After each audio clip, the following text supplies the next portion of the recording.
Once again, this is the Get Made podcast. I'm your host, Hasan Clay, and I have the pleasure of talking to a dynamic sister today. I met the sister a few years ago, right? And I've been able to see some of her growth and some of the things that she's been able to do with her own practice and everything over the last year or two, a year or so. And she was also one of my speakers at the Muslim Wellness Summit back early in the beginning of summer. And the presentation was fantastic. And I said, I really got to get her on the Get Made podcast, in the premier Black male Muslim podcast here in America, right? To give us share some insight on not only from a mental health perspective, but a general perspective on how we are dropping the ball with taking care of ourselves, right? So, Asana Aramu. Yep, you got it. Aramu, yep. Yep. But hey, I be jacking up people's name, but now I got the privilege, and everybody else you have the privilege to call her Sister Lola, right? And so I present to you, those of us who know and those of us who don't know, Sister Lola. How you doing, sis? Assalamu alaikum. Wa alaikum assalam wa rahmatullahi wa barakatuh. Alhamdulillah, I'm doing very well. Blessed to be around, blessed to be able to join you on this podcast today. I'm excited to speak with you and join you on this journey. I've seen a lot of great content on here, so just trying to keep it moving. Alhamdulillah. Yeah, that's what's up. I really appreciate it. And, the idea, Lola, is that I wanted to make sure I brought something that wasn't red pill, blue pill when dealing with us as men, as Muslim men, especially Black Muslim men, right?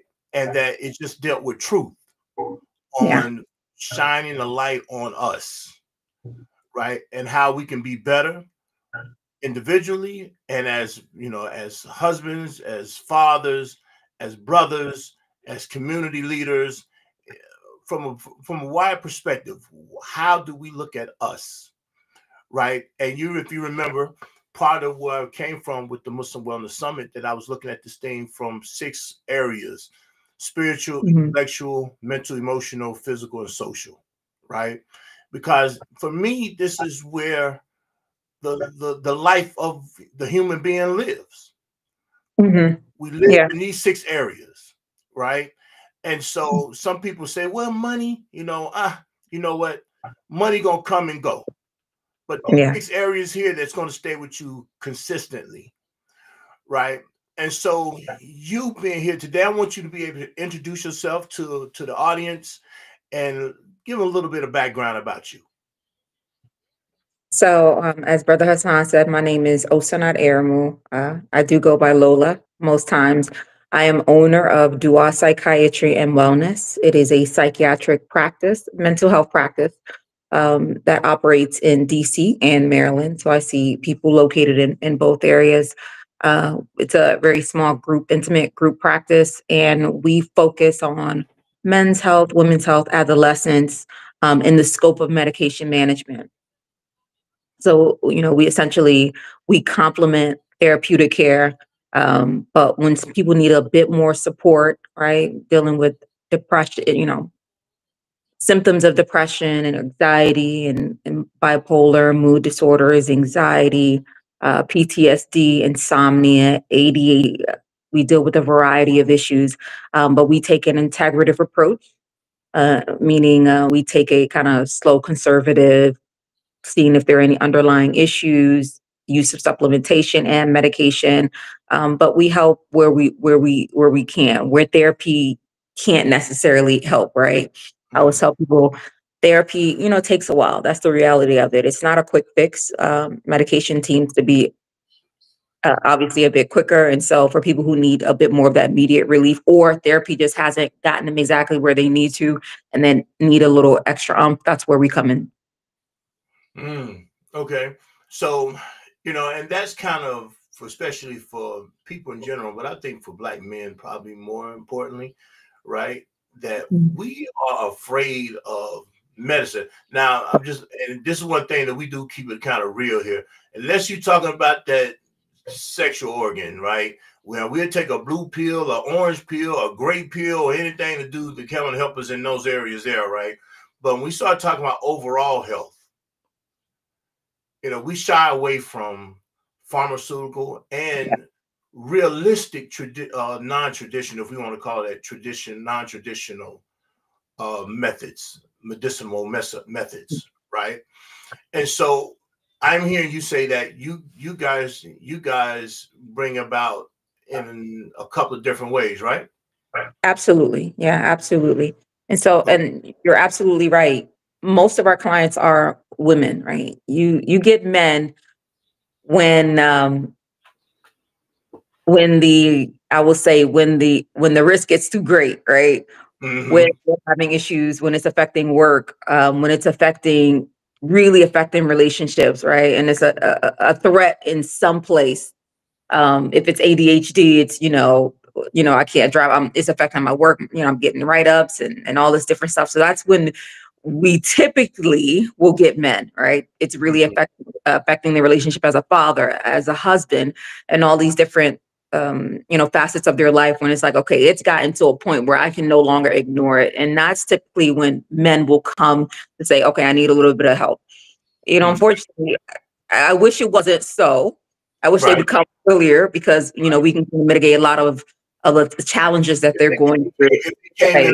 If they came in the preventive phase versus the intervention phase. Absolutely, absolutely. But that's when we see the guys come in. Due to many issues. I think it's stigma is a big part of that. And just kind of waiting too late. I've heard you speak about this, a lot of the SARS that are, passing, because a lot of times, we're gonna wait to we literally can't walk anymore before we go get screened for cancer and all these Right. other things, and hypertension. And so, someone comes up with a stroke.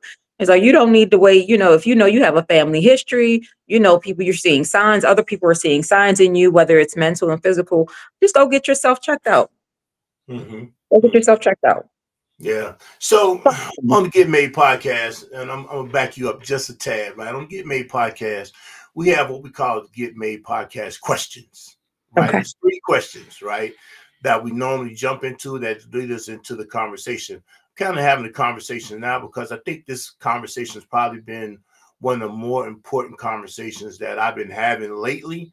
So I was maybe a little bit more gun ho because I got you here and I just wanted to really get to you, right? But I want to still kind of follow format. So with that being said, it's 3 questions that we normally have. One is what book have you read or read lately that's been inspirational for you? Normally, because this is a male podcast, right? A Black male podcast. I normally tend to stick to Black male authors, right? But I expand that because I need people to be read, if anything, more so than anything else, right? So if there's not someone, if it's a male, maybe it might be a female, or it might be someone.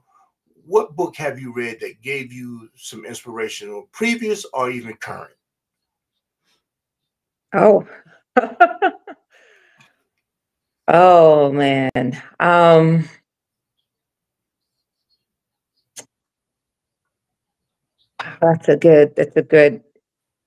That's geared towards mental health.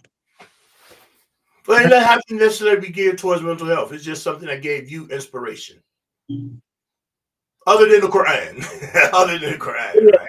Oh, yeah, that's definitely Right. but gosh, now I have to pull up the name of the author. I have low ADHD myself, so just remembering the author and the name of the book. So I can pull it up for you actually. Right, and Or then okay, you do that sometimes. You can kind of just pop that in, because you guys are I pretty quick will. with technology. You can say, "Hey, this is what it was while we are talking," right? So I'm gonna I jump. will. I'm gonna jump into the next question. In I'm gonna pin that question for you a little Yeah, later. send me a question from me, and then I'll go get you the name of it, and tell you a little bit about what the book is about. That'd be great. So the next question would be, what male or Black male person that you know Mhm. that you know, not a figure that popular figure or whatever. Unless you know this person personally, right? Mhm. That has been inspirational for you.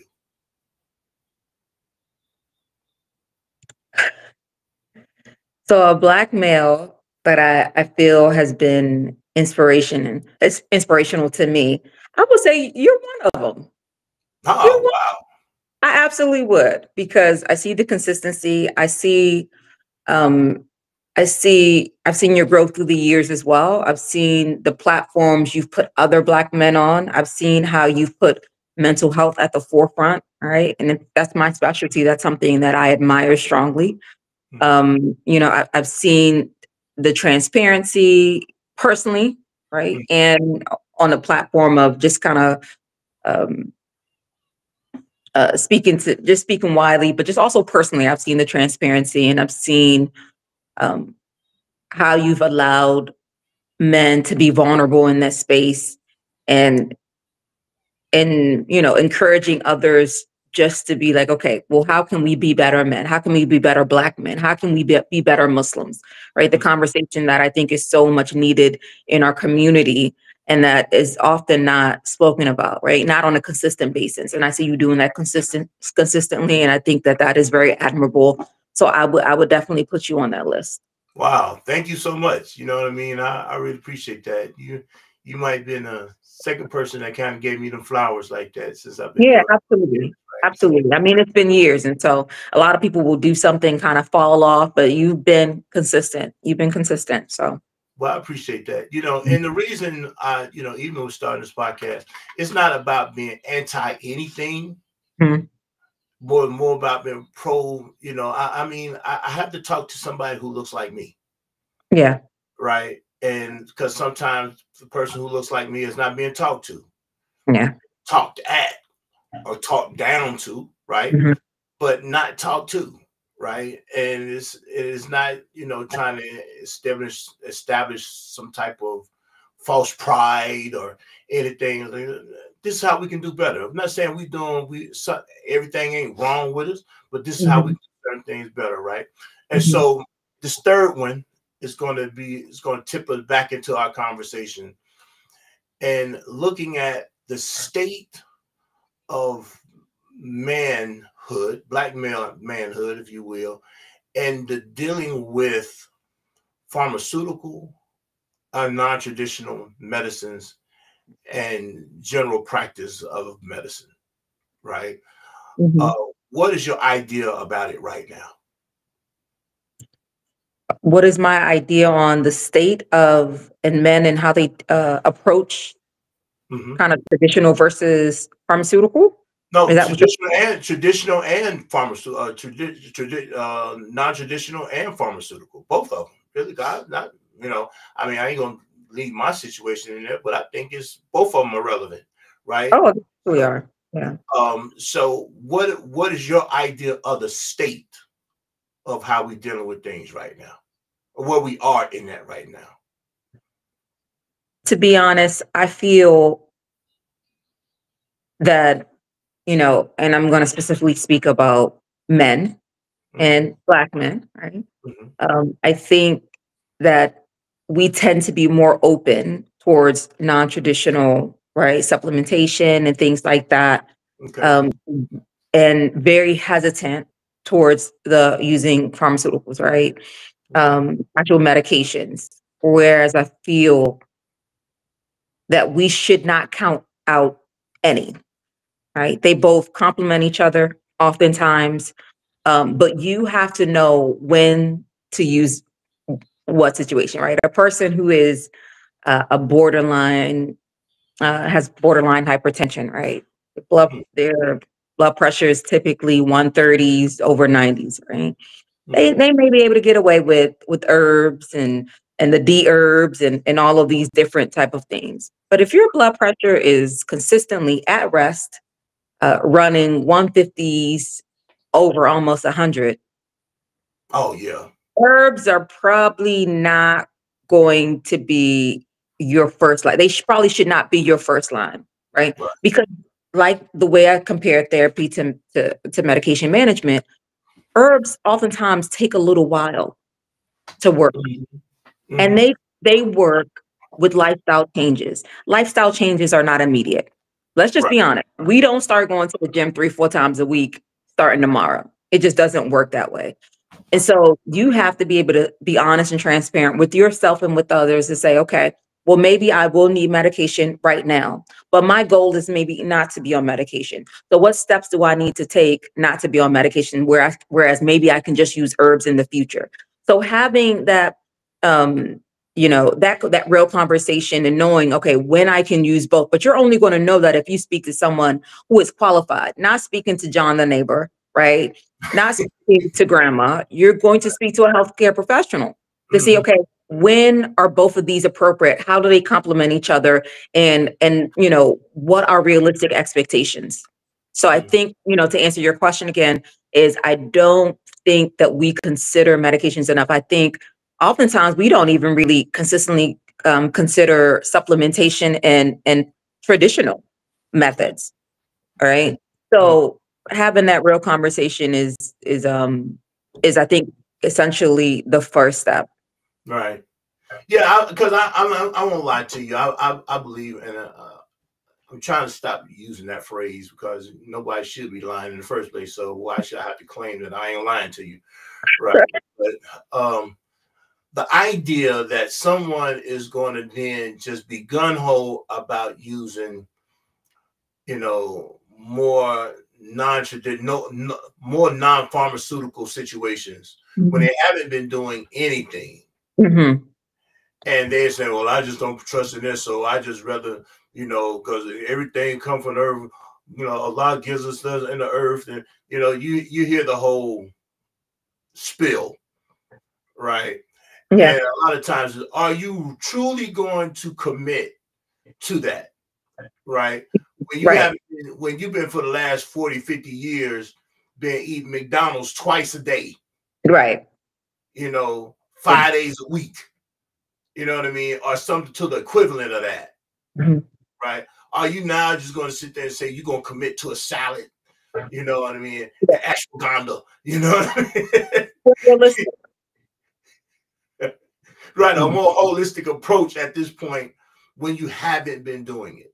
And you need the attention at this point immediately. Right. Yeah, absolutely. One thing I often say is, we hear the cliche, but I don't trust medicine, right? Like we don't trust anything, but you trust the fast food you're eating every day. We put poison in our body every single day in the form of processed foods, sugar.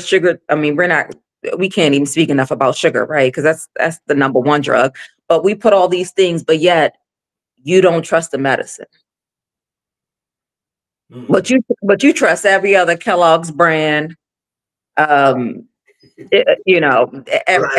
Every Twinkie Dink, you trust everything else. Nothing else. You're not cautious about anything else.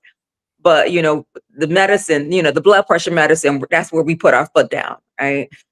And so, like really, just having the insight to say, okay, well, let me look at myself. Let me see what my habits have possibly contributed to, right? And what am I willing to stop, right? Because if we're like, okay, I don't want to do the medicine, now let's see what else you're not willing to do. Right. Right. Having that real conversation. And I see it a lot. And, there's a lot of resistance towards medication, but a lot of this will change your life. It will absolutely change your life. And I have to be, like last year, it's a video that my wife happened to be a part of. Okay. It kind of went viral, right? Mm-hmm. And the guy was asking, well, what's the top? I guess something was toxic about me, right? Mm-hmm. And it wasn't so much as toxic, but she was a problem that she kind of have with me is that at night, and to some degree, still kind of had that problem, right? But taking my medication, right? Well, I just had to admit, I've been able to reduce some of those medications even since last year. Mhm. right? I maybe came off. I've reduced some of the take of a couple of medications, and I may have eliminated 2 medications all the way around, Yeah. right? But I was up to like 10 different medications, no, about 14 different medications a day. Mhm. Right. I mean, I really got a whole pharmaceutical company just in a bag sitting next to my bed, right?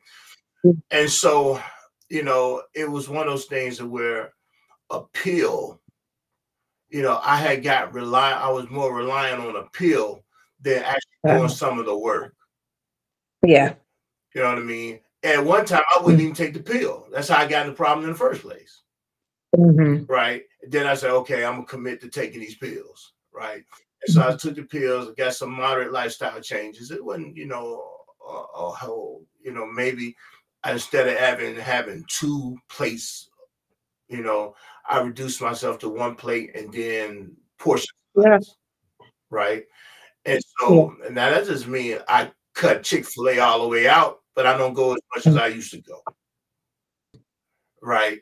And so I've done some modifications in my lifestyle, right? To where now I'm gonna tell you, I'm doing like a B12 now. I do a B12 vitamin Mm. every day. I do what's that? Magnesium, Yep. you know, Mhm. every day.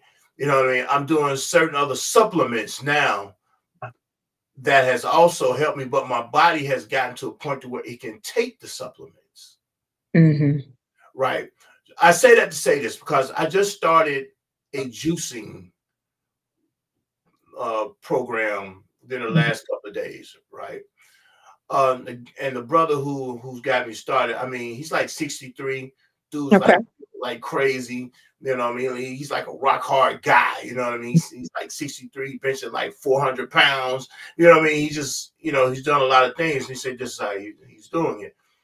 But he had told me, man, I can, you ain't even got to take that stuff, man. Just take this right here. I just thought that was probably the foolish thing to really say. I understand his Yeah. gun ho, but I know for me that probably won't work because Yes. how far down the pipe I am, Correct. right? Yeah. I'm saying that to say that listening to what it is that you're saying, that we may need to be in a position of being realistic about what it is that we're doing. Yeah.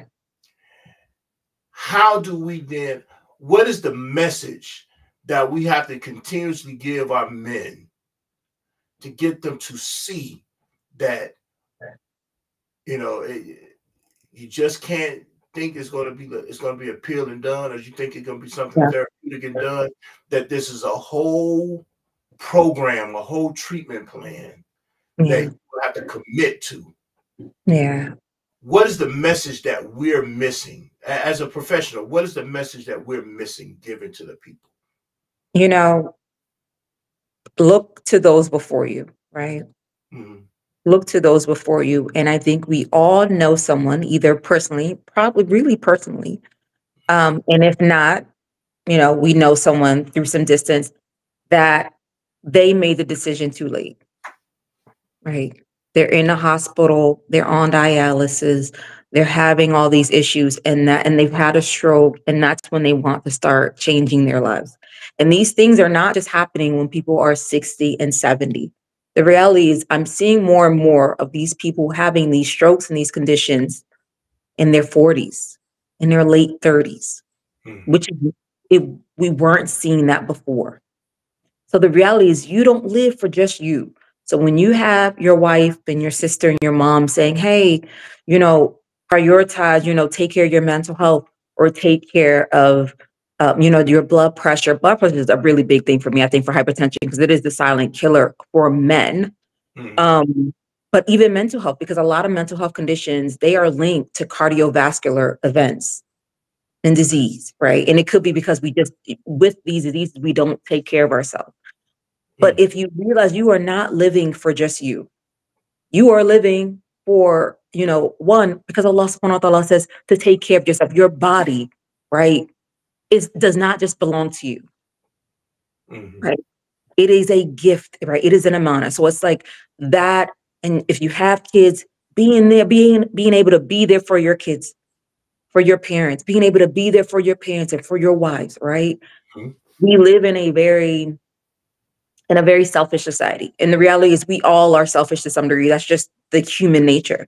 Mhm. But if you think to yourself that I understand that they are bugging me, they're telling me to do these things, I'm experiencing these things. I don't want to put myself and my spouse and my children and these people in a position that they have to take care of me when they, if I can, if I can avoid it, Mhm. right? Think about the stressors that you put on other people when you've allowed things, like you said, to go too far down the pipeline when they could have been avoidable. Mhm. You just got to think about more than just yourself. Hmm. And if you can think about more than just yourself, and you can put yourself in other people's shoes, right? You can be empathetic and say, okay, well, what does this look like if this does happen? And like I said before, we're seeing it happen earlier and earlier and earlier. And some people are lucky where they're able to get out of it, and some people are not. They are left with the repercussions of the decisions that they make or the decisions that they did not make. Mhm. You only have one life, you only have one body. Right. There are people who have disabilities that, no fault of their own, right? They have, neurological or, they're in wheelchairs and all these type of things. And they wish that they, just had hypertension or, just had these things that are avoidable. And they're doing so much more for their health. So what is our excuse? Mhm. We don't have an excuse. And so, my message is think of others, think of the predicament that you could put others in while we're neglecting our health and these things that are avoidable, that they are really, treatable. Mhm. You know, my wife was telling me maybe a couple of days ago, Mhm. because I use Ozempic, Okay. right? Not as a weight loss, it's Mhm. for diabetes, right? Okay. But they had, Ozempic, Wegovy, all these other, was it Mhm. GPLTZ, Yep. whatever Detail drug, wants, yeah. right? That they're using, that now they're having these restaurants and other snack companies are now, and I don't know how true it is. It's something that she had heard. Um, but they are now trying to figure out an ingredient to put into their snacks to get around that, that idea of, well, if it's blocking it because it got your system blocked up, how can I then reroute that and put another ingredient in here so it can counteract that, so you can still want to buy more snacks, not that making my snacks healthier, right? Hmm.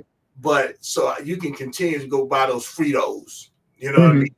Continue to buy this candy or whatever it is that they have out there, this Debbie cake or whatever, right? And y'all see, I'm talking about all my little problems, but you know, they're looking for ways to get around the drugs that they're getting and putting out there that's supposed to be helping you to get healthy. Because you hear people who've taken the Ozempic or taken the Wegovy and they've lost a considerable amount of pounds, Hmm. right? Yeah. I've heard how some people have lost as much as 100 or so pounds, Oh, but definitely. Even more. or more, right? But obviously at that point, you know how obese they were as well, Right. to lose that amount of weight. Yeah. You know what I mean? And so they already were unhealthy. Then somebody is trying to now put in an ingredient to counteract the once a week shot that you're going to take in order to continue to eat these snacks so they can make money. Why are we still missing the message of doing things? And I guess that's why are we missing the message? Where are we missing the message at here? I think, we do what we're comfortable. Habits are really hard to break, Okay. right? We do what we're comfortable doing, and the things that we're comfortable doing are the habits that we've established a lot of times through childhood, Mm-hmm. right? And those are the things that make you comfortable. Change requires you to do things that make you uncomfortable. And the reality is, who wants to be uncomfortable? Mm-hmm. Nobody, right? So, and oftentimes change comes when we're forced to change. Mm-hmm. When the reality is, it shouldn't be when we're forced to change, right? But it is. And we speak about the ingredients that they could be putting in snacks. You still got to buy the snacks. Right. They can't force you to buy the snacks. Mm-hmm. All right. So really being comfortable with being uncomfortable temporarily so that you can have the long-term gain. Right. It's like working out. You're going to be uncomfortable for a while, but the long-term gains far outweigh how uncomfortable you will be in the interim. Mm-hmm. You're going to crave snacks, right? Because your body is used to the sugars, they're used to the processed foods. So once you start eating really healthy foods, initially, it's probably not going to feel that great. And to be honest, if you're eating high sugars, you're probably going to go through a sort of withdrawal. Okay. But if you are able to get over the hump, it doesn't last that long. If you're able to get over the hump, right? If you're able to go 2 weeks, and I always say, you don't have to make drastic change. Like you said before, you made very kind of, median type of changes. You didn't make drastic changes. Mm-hmm. But when you've been eating or doing things a certain way for so long, even making, I tell a lot of my clients, I say, and they're here for me for mental health, but I tell people food and diet and ADHD and a lot of different things, they really are affected by the diet that you eat. So if, a lot of my clients, if you've been having, 2-3 sodas a day, I just tell them, how about we start to just 1 soda a day? And you will start to see the difference. That's before I say, just cut out all of this and cut all. I know that that's not really realistic. Mm-hmm. I say, okay, well, how about we do 3 sodas a week? And that is a realistic change, right? Because you don't also, it's, you can shock your system. Okay. You can shock your system. And a lot of times when we make that, we do that dress. Most of us, that's why they call it yo-yo dieting, right? Mm-hmm. You do it for a few days, you realize it's not sustainable. And then you go back harder than you were before. So making those really subtle changes can make it sustainable, can make it realistic, and allow you to kind of ease into new habits, replacing old habits with new habits, right? Mm-hmm. One of the things I say, okay, if you're a snacker, how about you just say that I'm not going to have anything after 8:00 p.m. Most of the snacking really does come in the late evenings. Mm-hmm. But if you can allow your body to rest from 8 until 8 in the morning with no foods and no sugars, you will start to see a difference. And once you start to see a difference, you'll start to be motivated to do more. Mm-hmm. So sometimes it's just doing too much too fast, right? It's just like Iman, and it's just like learning to read the Quran and all of these other things. You don't need to go in full force. It is about consistency. Mm. Right. Yeah, it's saying a lot of those are small D's done consistent. Absolutely.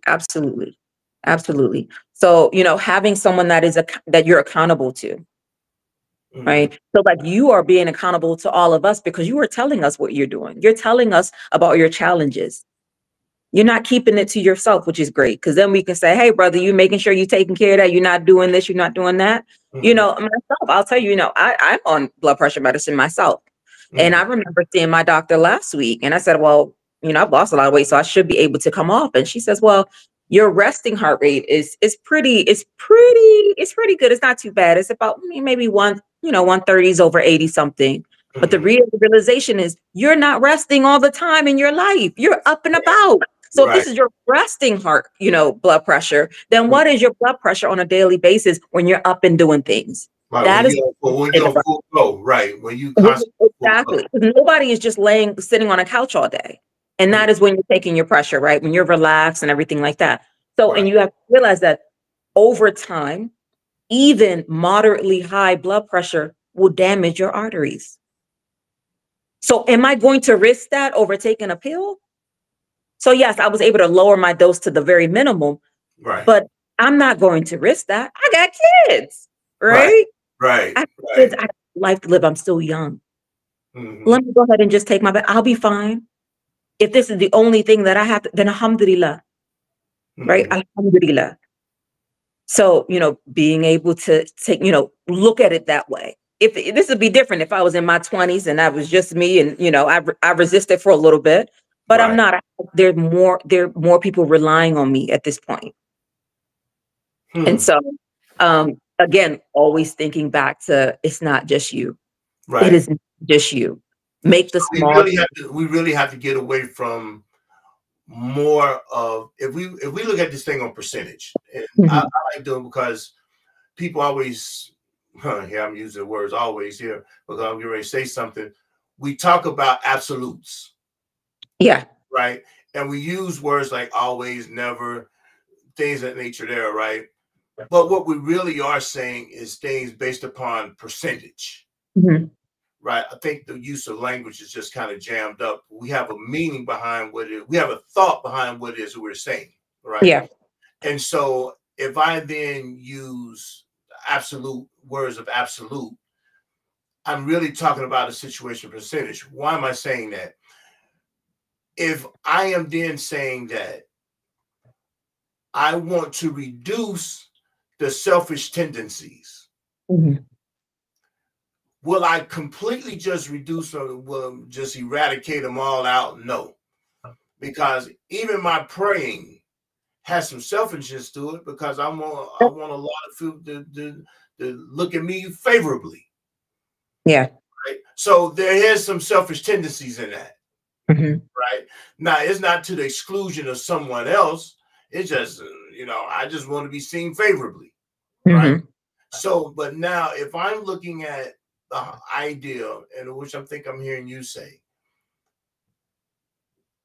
when dealing with my health and dealing with, and we're talking health, be it mental health, being the physiological situation, the physical situation, um, high blood pressure, diabetes, or whatever it might be, right? I need to reduce the selfishness that I mean, this is my life. I'm grown. I can do what I want to do. Exactly. I have to reduce that because I have things that I am accountable for, other than Correct. just myself. Mhm. I'm not living just for me. Right. I have things that I have that's under my charge. I have a wife. I have kids. I have a wife. I have kids. You know what I mean? I have grandkids. Mhm. I got sisters. I Yeah. got relatives. I got a community.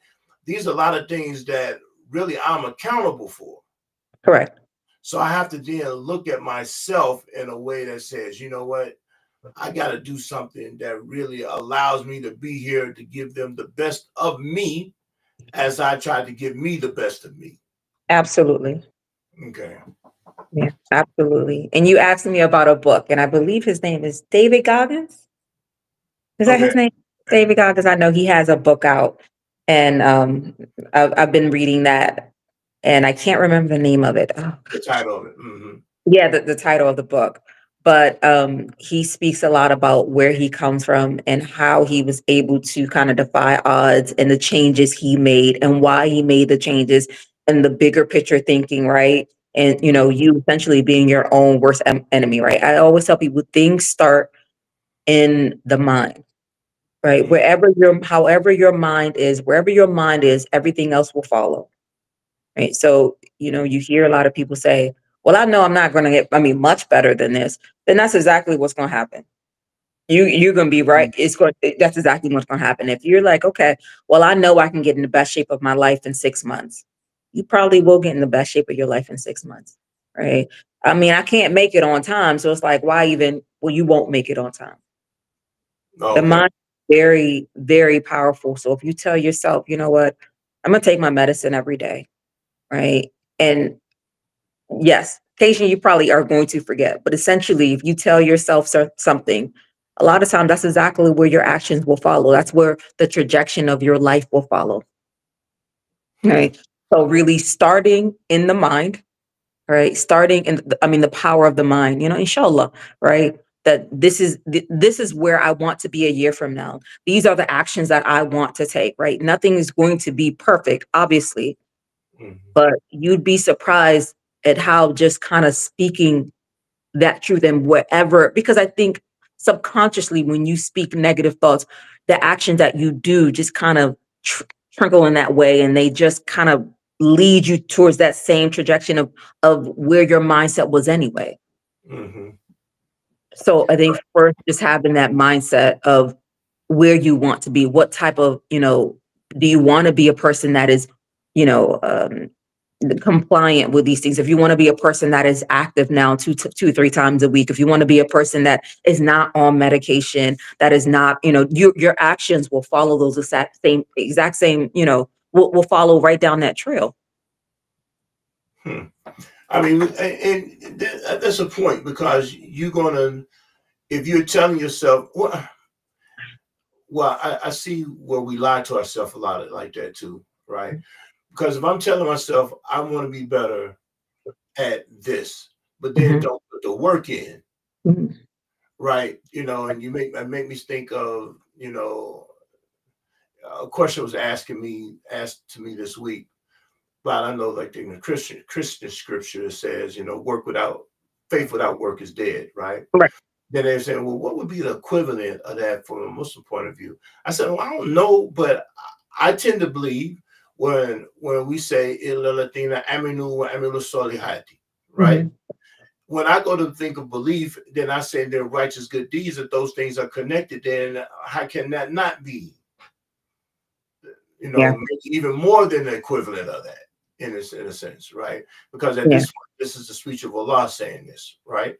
And Hmm. so, what even more so in that aspect. But a lot of times, we say things we're not really believing it, Absolutely. right? And so, then it makes me think, that Allah's only going to be to us as we believe Him to be. Hmm. We give lip service to a lot of different things, but we Definitely. don't have the internal fortitude with it. So Yeah. therefore, the actions don't show up. Absolutely. Yeah. Right. So we talk a good game, but we don't play the game. Yeah. Yeah. I agree.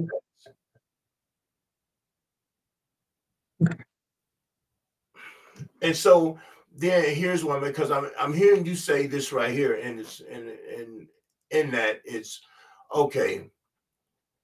You're talking that you want to have better health, but what are you doing to get the better health? Yeah. And then what you will wind up hearing a lot of justifications of why they couldn't do it.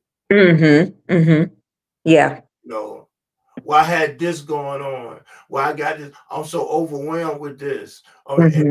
so then what it becomes, it looks like, and maybe, from your point of view, I like to hear what you say with this, a matter of prioritization. Absolutely. Yeah. Priorities. Yeah. Priorities. Speak to, if you don't mind, speak to that if you don't mind. You saying yes, so can you don't mind, speak to that. Yeah, absolutely. I'll speak to the mind first, right? Okay. I will say when it comes to mental health, people place it lower than physical conditions, right? You'll see your PCP if you're having an ache or pain somewhere. You'll see your PCP if you're really ill, you have a fever, you haven't been able to eat for a few days, you may go to urgent care, whatever the case may be. Mm-hmm. Mentally, right? You could be having depressive episodes, you're really irritable, you're kind of screaming at everybody, you can't focus, the motivation is gone. You can be going through that for years. Mm-hmm. Right? And then when we ask you, well, why haven't you seen someone? Why haven't you talked to someone? I got to work. You know what I mean? I got stuff. I don't. Well, your priority, right? Think about your quality of life.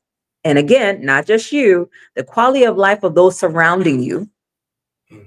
when they have to be exposed to all of this, all these stressors and these triggers every single day, because that's what you're engulfed in a big ball of just stress and tension and everything else, right?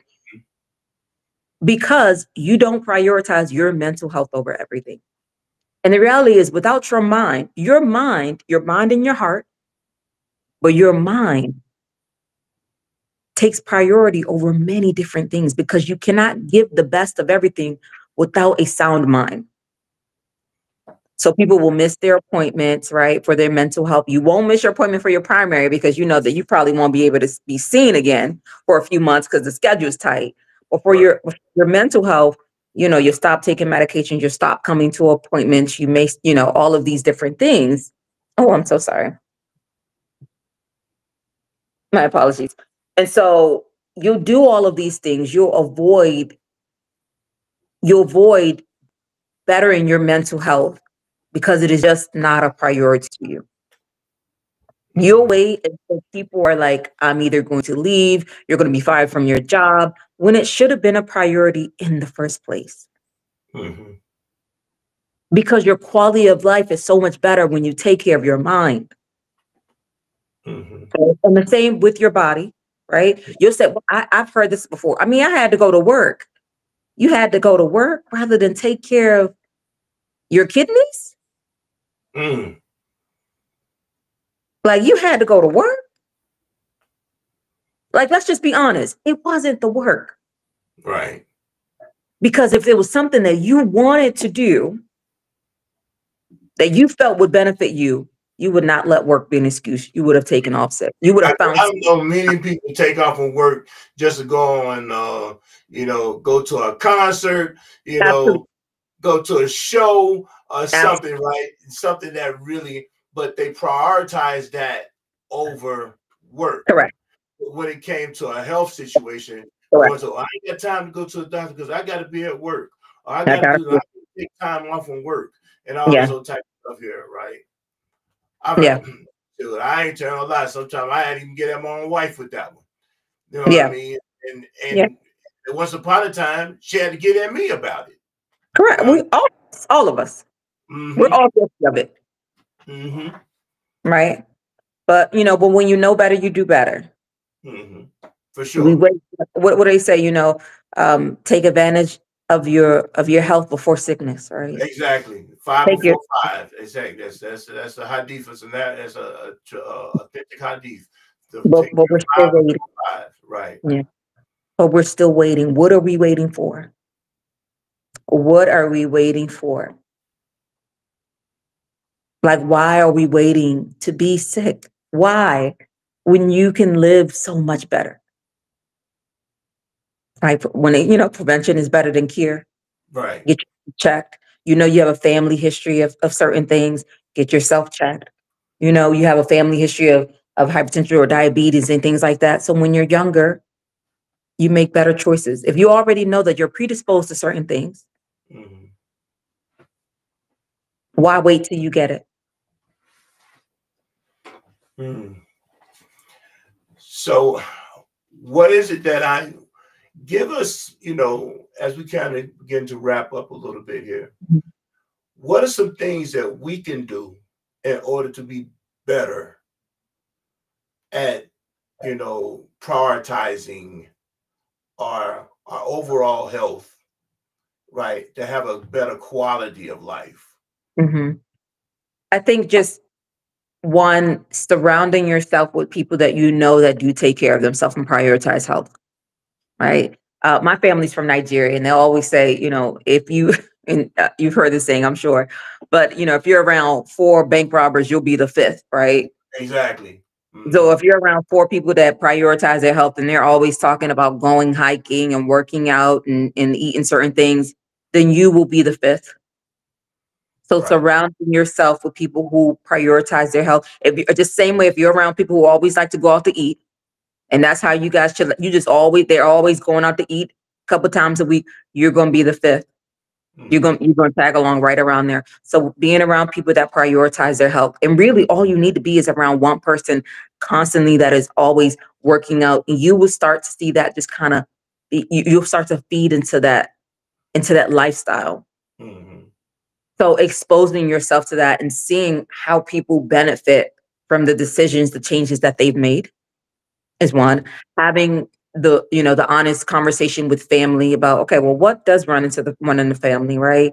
And look at our elders, right? Look at the lives they live, whether it be healthy or you feel like, man, Uncle Johnny, smoked for 30 years and look at where Uncle Johnny is today, Mm-hmm. right?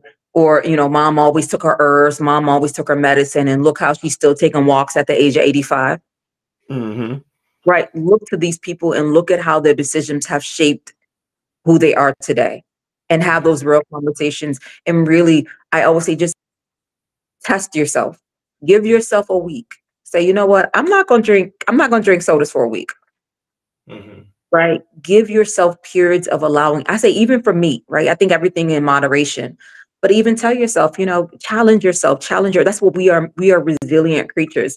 I don't want to eat meat for a week. I want to just eat seafood and veggies. Mm-hmm. Test yourself and see how good you feel and the difference it makes for you cognitively and physically when you abstain and when you really reduce certain things, and test yourself, and then start to incorporate these certain things in your body. After not having meat for a week, you may be like, you know what, I like how I felt, so I'm just going to cut back my meat to maybe twice a week. Okay. Right. And really, if you're Muslim, incorporate fasting, because there's nothing better than that. And if you can fast all day, of course, we're fasting for the sake of Allah, right? Primarily, which is why we can do what we do. But incorporate those things in an everyday, because it is great for your mind, it is great for your soul, and it is absolutely great for your body. Mm-hmm. Right. And just having someone that can be accountable. So if you live with a brother or sister or a wife or child, to say, hey, remind me to my supplements at night. If you see that I'm not doing it, just keep on me until it becomes a habit where it's like it is second nature for you. So accountability is a really, really big thing. And I speak to myself first and foremost, right? If you have issues going to the gym twice a week, just tell your buddy, like, if you don't see me, call me out.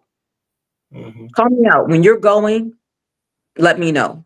And if I say I don't want to come, call me out. Mm-hmm. We are not solitary creatures. So having that accountability is really, really big. And just, think about where you want to be in 20, 30 years from now, inshallah. Inshallah. And ask yourself, are the decisions that I'm making now, are they serving that purpose? Will they get me to the life that I want to be? And every time you do something, right? I heard someone say this years ago and it really stuck to me. It's like, when you grab that bag of chips, ask yourself, when I thought to myself, where do I want to be 20 years from now? What I'm about to put in my stomach right now, is it going to be serving that purpose? Right. Right. If you want to be something, if you want to be in a certain position financially, you're going to ask yourself, right? Whenever you want to go out to eat, whenever you want to take that trip, whenever you want to, make a decision at work, is this feeding into my vision that I have for myself 20 years from now? Ask yourself the question all the time. Wow, man, that's amazing. I like to add something to this, if you don't mind, because this month here is and we at the end of the month, right? But this is breast cancer awareness month, right? And I had the opportunity last week of being participating in a walk. I didn't do the whole walk. It's like a 10K, right? Yep. I think I might have got maybe 3K out of that. You know what I mean? You know what I mean? And so I really wasn't into the whole walking aspect anyway, but I wanted to walk because I had some conversations even as I was walking, you know what I mean? So it kind of served the dual purpose at that point, right? But the point I'm making here is this is breast cancer awareness month. It is also blindness awareness month. Okay. Right.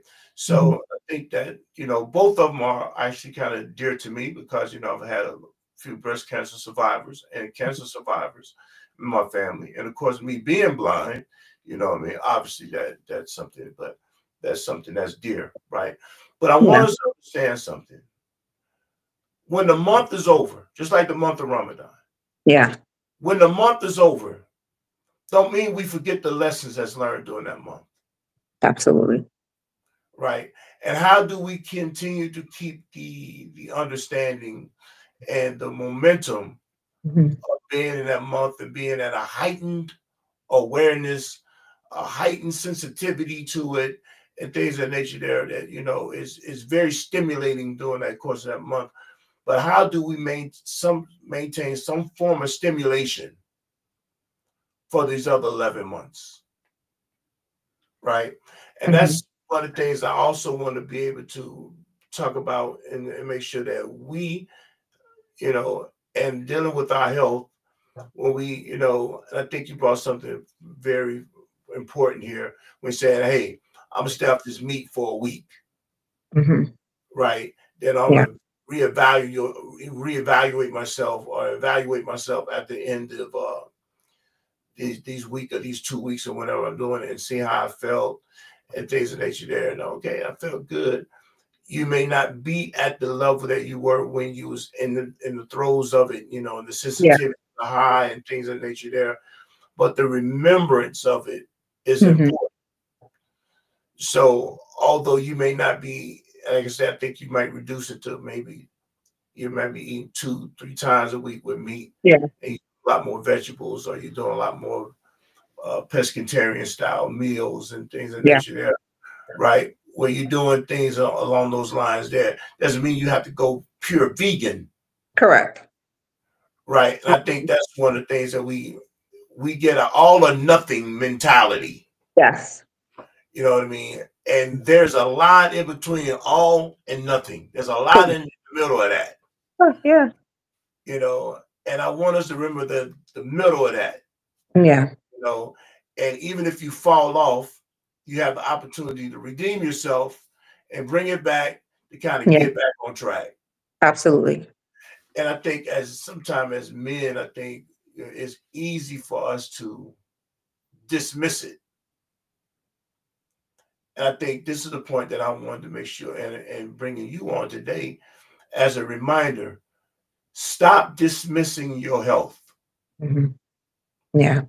You know, you put more prioritizing into buying a oil Hmm. or a cologne or the tires on your car Yeah. than you do on your own personal health. Yeah. You know, and I think that's one of the things. That's the trick, but that's a trick that we allow to continue to happen to us, Yeah. right?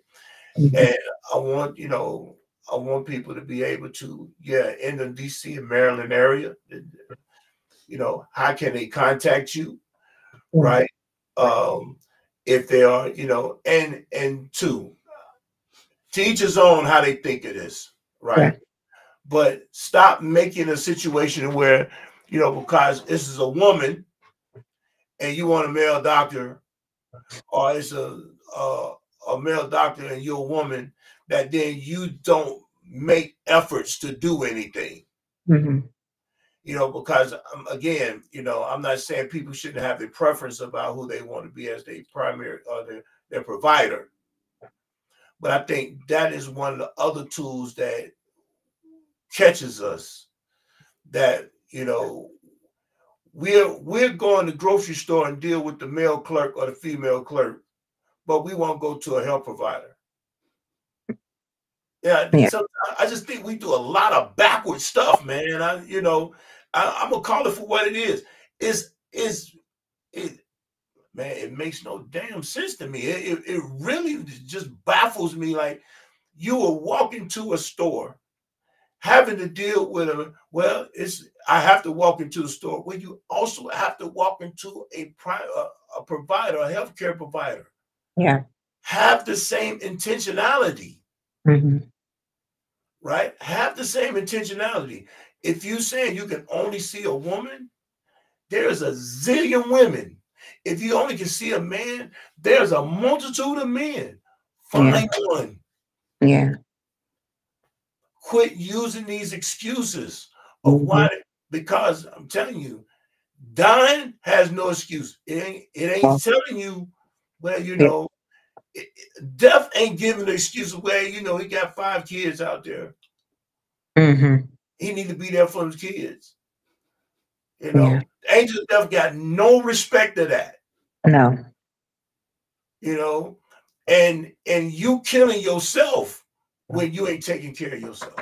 Yeah. And I want to add something, Brother Hassan, as well. Please, You please. know, a lot of the population that we're speaking about, their fathers, they're a little older in age, and keep in mind that your kids, your younger brothers, the younger generation, where do they get their examples from? They get it from us. So if Mm-hmm. you say you love these people, right, you love your sons, you love your daughters, you love your younger brothers, they look to you. So the example that you set for them, plays throughout the rest of their lives. So if they see, I got an appointment. I don't play with mine, right? I make sure I go every year for a checkup. They see you working it out. They see you not eating just any and everything. You are feeding their habits, their future their current and their future habits. Mhm. Just know that. So when you say you love, I always say you're not doing it for yourself. Mhm. This is not just about you anymore. It is Wow. what are you feeding? Because they are seeing you. So they will either learn from what you're doing. A lot of times they learn from what you're doing and not what you're not. Mhm. So if you truly say that you love and you care for others, especially, your sons, your brothers, all these people, sometimes even your fathers, they're looking at you. They're looking at what you do and what you don't do. Wow, that's a great situation there. So if you can, let everybody know how they can reach you if they have any questions for you, anything that you that'd be great.